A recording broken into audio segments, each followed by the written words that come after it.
Hello my friends and welcome, my name is Dennis and this is the latest update from Ukraine. Ukraine celebrated the Independence Day, and it's not just a day for Ukraine. It is our common celebration because first of all our allies do support Ukraine, I believe you too. And while Ukraine celebrates this day yearly, it means that Putin is out of his goal, not just Putin but all of the dictators around the world. This day shows the inability of dictators to take something by force. If allies are united in support, yes, many times on this channel I say that Ukraine needs more support and more support, but what Ukraine has is absolutely great, so this day wouldn't be possible without our allies 100%. Ukraine, happy Independence Day.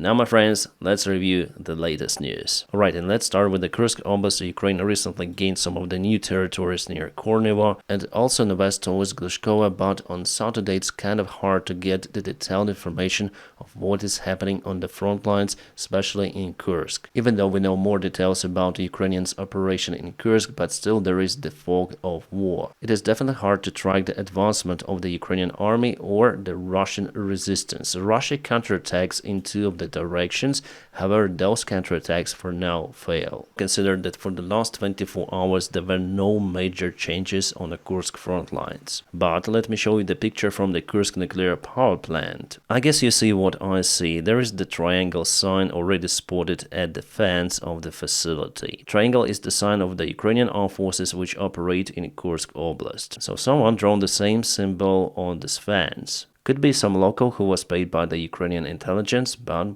it happened. Alright guys, we are now on the ground news, the website and the application which always keeps me updated about the news not only around Ukraine but around the world. And here you see the story about the massive fire of the Russian oil storage. Because of the drone strike which caused a chain reaction, that facility is under the fire for the 4 days. And the Russian firefighters are unable to eliminate the fire, so immediately we have the information about 500 firefighters who have been involved in eliminating the fire, and 41 of them have been delivered to the local hospitals. We have more than 40 articles all around the world putting the light on the case. I really enjoy the Ground News platform because all the information is given to you in a very simple and convenient manner. To subscribe for the website, please follow my personal link, it's ground.news/Dennis. On the right hand side you may see lots of the information regarding the topic. The factuality report, it is what I use all the time, the high factuality related to the news, because we know that definitely there is the fire in the Russian oil refinery in the storage facility. And here we may open the map and check out the source origin. And the articles are listed on the left, all of the articles. Russia tries to hide the information, so we have to rely to the Russian opposition sources, for example the Moscow Times. Here you have the basic data about the source. What is important for me is the high factuality. If you click on a new source you may find more information about this one and whether you can trust it. But we're gonna check the article because it's most important for us. And you may see even the satellite image, so 74 of the fuel tanks are located out there. Those are mixed oil fuel tanks. And the most of those huge containers are filled with diesel fuel, so Russia uses that a lot for its army. Basically here they do not speculate, just stating the fact about the fire. At the very end of the article they remind that Russia started the full-scale invasion of Ukraine and they target Ukraine's energy infrastructure, so it's the fair response of Kiev according to Ukrainian officials, and really it is like that. And here we have the Ukrainian media correspondent.net. If we click on the news, again they're just dry facts at first, but here they write that the Russian defense minister stated that all of the drones were supposedly shot down, but a large-scale fire broke out somehow. Well, maybe again someone smoked at the wrong place. Russia always reported they've shut down everything, all of the missiles, all of the drones, but somehow they have fires. So by checking out all of the news sources you may find out and compare the details of the particular information relative to the topic. I just use it for my purposes because my topic is the war in Ukraine, so Ground News helps me a lot. So if you want to be updated with the current information coming, please subscribe for the Ground News using my personal link. It is theground.news/Dennis, and by subscribing for the Ground News platform you also support the job that I do on YouTube. Because the Ground News is the long-term sponsor of my channel. You know guys that I don't have lots of the sponsors and I only work with those companies whom I can trust and whose product is basically good, and I'm really proud to recommend you it. The Ground News is not the big news corporation, no. They also rely on our support, our subscriptions. So subscribe for the Ground News to be constantly updated on the situation in the world. Ground News, thank you for sponsoring this video. The Kursk nuclear power plant is located in Kurchatov, and Ukraine already managed to cover the halfway towards the station. But as you may spot on this map, Russia builds the defense lines near the nuclear power plant, constructing those in a similar way as they did on the south of Ukraine. So I believe that there will be just a single defense line, and you see that it's not very solid. By the way, the Russian defense was easily penetrated by Ukraine in the Kursk Oblast before, the first defense line and the second one. Why? Well, mainly because the conscripts who are untrained and unprepared were just thrown to those trenches. And this is the new detailed satellite image of the particular trench which Russia recently built. It is located not that far from the Kurchatov nuclear power plant. Russians still do have the engineering equipment, and those trenches are quite difficult to take, I would say. With many of the branches and the main trench, I would say it's not the straight line. You may see that it has many of the turns, so Russians are good in building those trenches, I would say even compared to Ukrainian army. Somehow Ukraine wasn't able to build the proper trenches, for example, to protect Pokrovsk, then Avdiivka was occupied by Russians. We may state that fact. Yes, there are some of the trenches, but not as robust as Russia, for example, was able to make over here in quite short time period. But still, having just a single defense line will not help that much for the Russian army. If Ukraine uses enough resources, there's the big question of how many resources Ukraine is able to use in this operation. Because the Kursk offensive is relatively a big one, which means that Ukraine needs hundreds of tons of the military supplies, and the further you move from your border, the more difficult it is to grant the proper logistics. And the war is always about logistics. So how else Russia protects the Kursk nuclear power plant? Well, with Russian Orthodox processions inside the power plant. Alright, even the cameraman kissed this icon. The Russian Orthodox Church is probably one of the biggest insurance organizations in the world, but something tells me that they cannot secure the property using their magic tricks. Guys, by the way, you may count me as a Christian because I was baptized, but the Russian Orthodox Church, I believe, has nothing to do with Christianity. It has a lot to do with the Russian FSB and the Russian regime itself. They bless all of the Russian military staff to be used in the war against Ukraine, and also they bless nukes. I guess that it's the only Christian church that does it. By the way, recently Ukraine forbidden the Russian church in Ukraine. Some of the strange voices on the West misunderstood the event, saying that Ukraine is banning the Orthodox Church, but no, Ukraine has its own Orthodox Church and many of the confessions, Catholic Church as well, so all of those main priests, let's say, they gathered on a meeting and decided to ban the Russian Church together with the government, because the priests of the Moscow Church serve for Russia. And I know it from the first hand that there is just the pro-Russian propaganda in the churches of Moscow, which was by the time the biggest church in Ukraine. I think that I should film a separate video describing you the details of the situation and why some of the strange American politicians and influencers say that Ukraine is banning the Christianity. Long story short, again, it's the Russian narrative. To cut supplies for the Russian army, Ukraine hit one of the main storages in Belgorod Oblast. The military logistics for Russia is regularly disturbed, which not only may help Ukraine with the operation in the Kursk region, but will also help Ukraine to repel the Russian attacks in the northern part of the Kharkiv Oblast. According to the information coming from the place, Ukraine started one more stage of the counterattack in the region. There is the article published on the Washington Post saying that Ukraine with the Kursk operation tries to show to the Western allies that there are no red lines, which Putin has as he tells so. You may easily even penetrate the Russian border with the regular Ukrainian forces and do not have the prompt response from the Russian Federation, or it is better to say from the Russian regime. But even now, the United States of America hesitates to give the permission for Ukraine to use ATACMS missiles deep in the Russian territory. They still think that it might escalate the war. Well, I expect that this policy will change in the future, but not in the nearby future. Zelensky again calls Western allies to give the permission to strike deep inside Russia using the Western-made weapons weaponry like ATACMS missiles, but I don't think that his speech will change the situation. Is Russia able definitely to repel the Ukrainian attacks in Kursk? For now, no. According to this New York Times article, Russia needs around 50,000 soldiers to stop the Ukrainian attacks in Kursk and to repel, at least partially, the Ukrainian army from its territory. In the same article, they say that Russia is out of this major resource to be used in Kursk. So it brings Putin to just two of the options: to use conscripts or to announce a new mobilization in Russia. Well, actually, if we speak about the Russian legislation, there was the order for mobilization from Putin, but there was no order to stop it. So actually, it's the Putin's will now to stop mobilization or to restart it once again.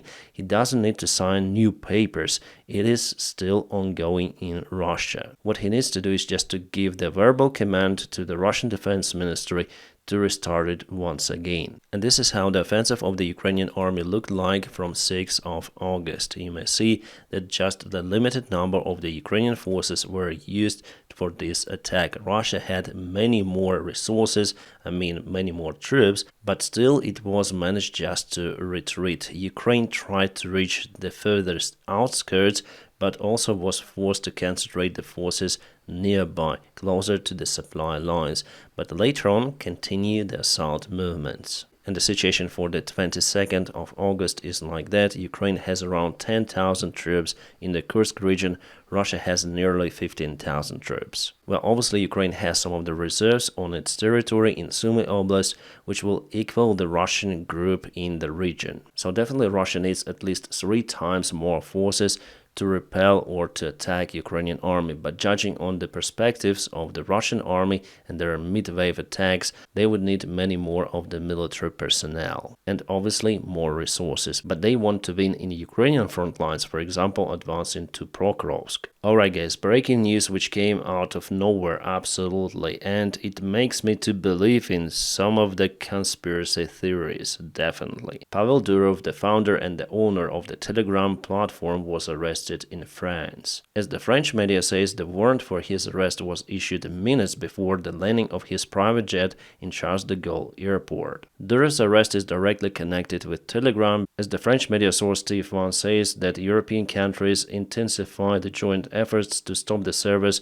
of encrypted messages in connection with illegal or criminal activity, as they say. And they list this particular activity, which I cannot say because this video will be restricted by YouTube. But here, my point of view, you may agree with me or not, but governments all around the world, they want to establish control over its population, including the Russian government, which by the time wanted to ban the Telegram. Or as Durov said himself, Russia wanted to get the data of Ukrainian protesters who protested in Maidan back in 2014. Durov said that Russia will never ever get this information. Actually, he was forced to leave Russia, and other countries also put the pressure on Durov, like for example the United States of America. He said about it in his interview. I also have my Telegram channel, here we go with it. We have thousands of the followers on it, and definitely it's a good thing that I can post whatever I want there. There's very low censorship on Telegram, and definitely all of your calls and messages are encrypted on the platform.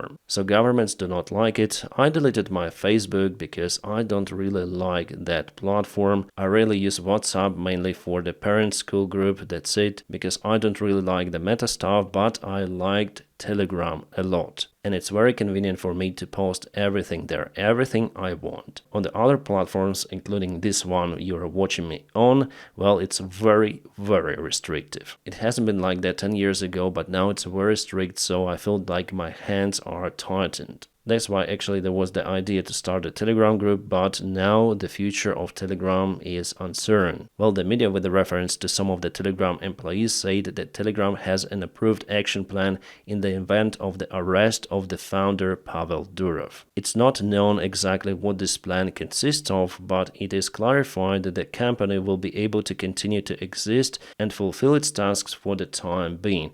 My friends, I highly recommend you to subscribe for my Telegram group. It is for free and you'll have lots of the information without any advertisements. I consider that it is an awesome platform.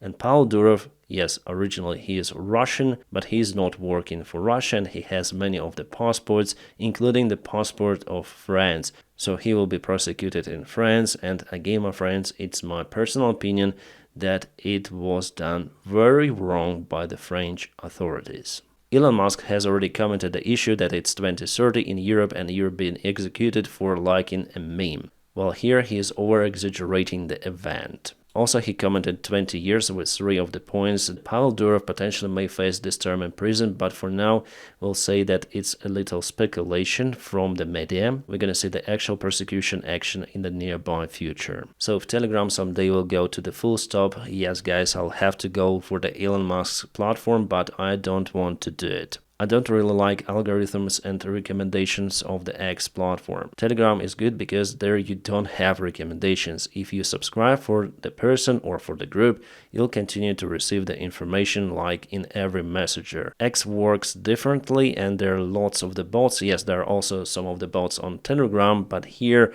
they're just overwhelmingly more. And you have lots of the pro-Russian narratives recommended by the X platform if you follow the Ukrainian topic, unlike in Telegram. So I use Telegram first of all for the free speech. Yes, definitely, there is very low censorship, and also the encrypted data for communication with anyone. And you know, actually it's very easy to get the news on Telegram from the people you trust. For example, if you subscribe for me, you'll have the regular feed on your Telegram app from my side, as I got the news from the other influencers, so it will be actually a terrible stuff also for my job if Telegram gets blocked. Not catastrophic, but actually it could be bad. Well, yes, because of this encryption service is being used by some of the criminals, also by the Russian soldiers to communicate, but they also communicate on Discord, for example. Plus, the Ukrainian soldiers use Telegram to communicate. So in general, I don't like the situation, and I don't like any kind of the news platform or any kind of the messenger to be banned. Some of the crazy, should I call them, American politicians like Marjorie Taylor Greene say that please do not go to Europe anytime soon, Elon Musk.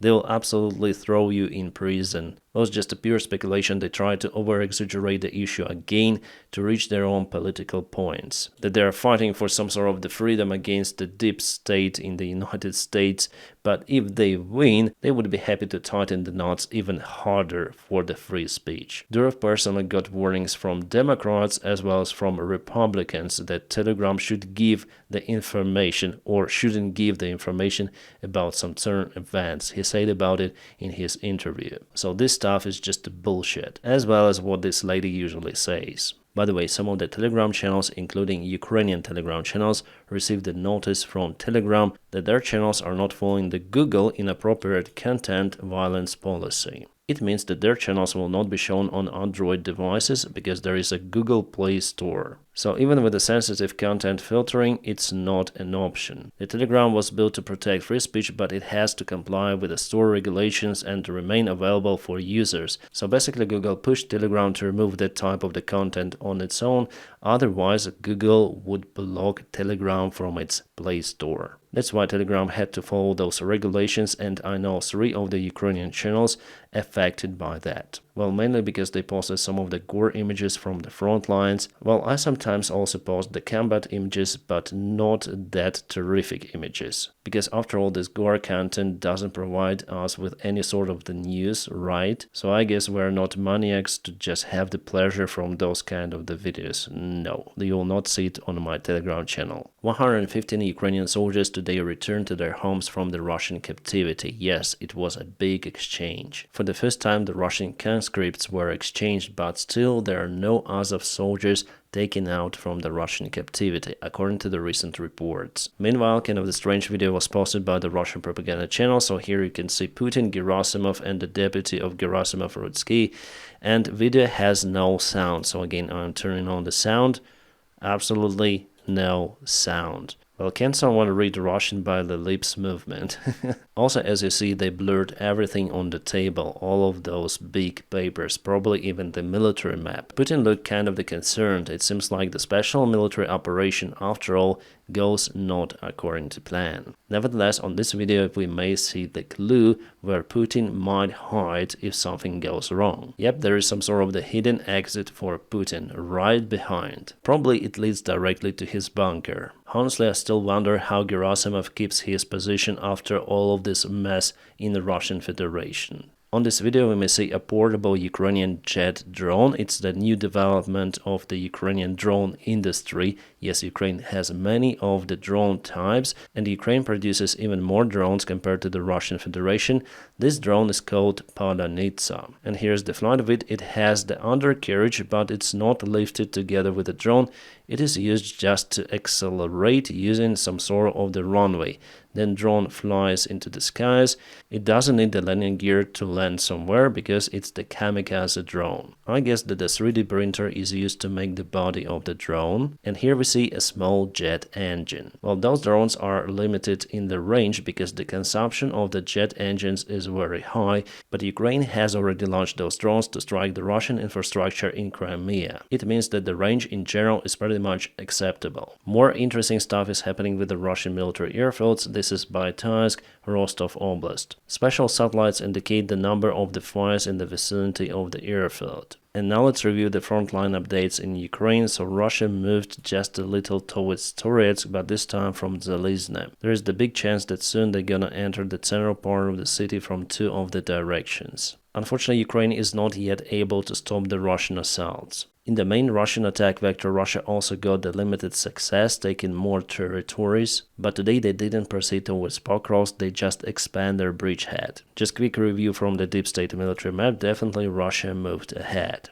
And we may also see it on 3D military map. Basically the terrain is very flat in this area, there's just some of the artificial hills, terracons, and Pokrovsk is over here, so recently Russia didn't go towards it, they go to south and southwest. And here is already the main Ukrainian defense line and also some of the natural obstacles like rivers and small lakes. If Russia penetrates this line, the next stop for them will be Pokrovsk, and Pokrovsk is not that far away already. Well guys, now don't forget to press your huge like to this video, and also please check out the link in the video description just below for the ground news platform. I use it every day to check the recent news all around the world and also about Ukraine. They have the separate chapter for that topic. And now as usual, I wish you all a peaceful sky wherever you are and have a great time.